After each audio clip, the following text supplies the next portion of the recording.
எப்ப பார்த்தாலும் கோட்டாங்கடை நாசல்மா சூப்பரா இருக்கும், கோட்டாங்கடை நாசல்மா சூப்பரா இருக்கும் அப்படின்னு சொல்லிக்கிட்டே இருந்தாங்க.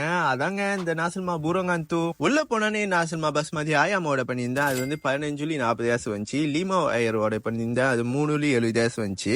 இங்க எஸ்எஸ்டியும் வந்து சார்ஜ் பண்றாங்க. இந்த கோட்டா நாசல்மா எப்படி இருக்குன்னா, சோறு வந்து அந்த அளவுக்கு அரோமாவா இல்ல. அப்புறம் வந்து நெத்திரி வந்து நல்லா பொரிச்சுட்டு ரொம்ப நேரம் திறந்து போட்டா ஒரு டேஸ்ட் கிடைக்கும் தெரியுமா, அந்த மாதிரி இருந்துச்சு. ஆனா லைட்டா கிரன்ச்சியா இருந்துச்சு. கச்சா வந்து நல்லாவே இருந்துச்சு. தீமோன் வந்து லைட்டா கொஞ்சம் ட்ரையா இருந்த மாதிரி இருந்தது. அப்புறம் இதோட முக்கியமான ஒண்ணு, இந்த நாசலமா சம்பல் எப்படி இருந்துச்சு. நாசலமா சம்பல் வாயில எடுத்து வச்சானே சரியான இனிப்பா இருந்துச்சு. அப்புறம் தான் வந்து உரப்பு டேஸ்ட் கொடுக்குது. இரண்டில் ஒருவன் மாதிரி இதுல 2 டேஸ்ட் இருக்குங்க. அப்புறம் இந்த பொரிச்ச கோழி வந்து ஒரு நார்மல் பொரிச்ச கோழி மாதிரி தான் இருந்துச்சு. சர்டன் பார்ட்ஸ் வந்து கொஞ்சம் கிராஸா இருந்துச்சு. ஒன்னும் ஸ்பெஷலா சொல்றதுக்கு இல்ல. ஆக மொத்தத்துல இந்த நாசல்மா நல்லா இருக்கா இல்லையான்னு என்ன கேட்டீங்கன்னா, இந்த நாசல்மா வந்து ஆவரேஜா தான் எனக்கு இருந்தது.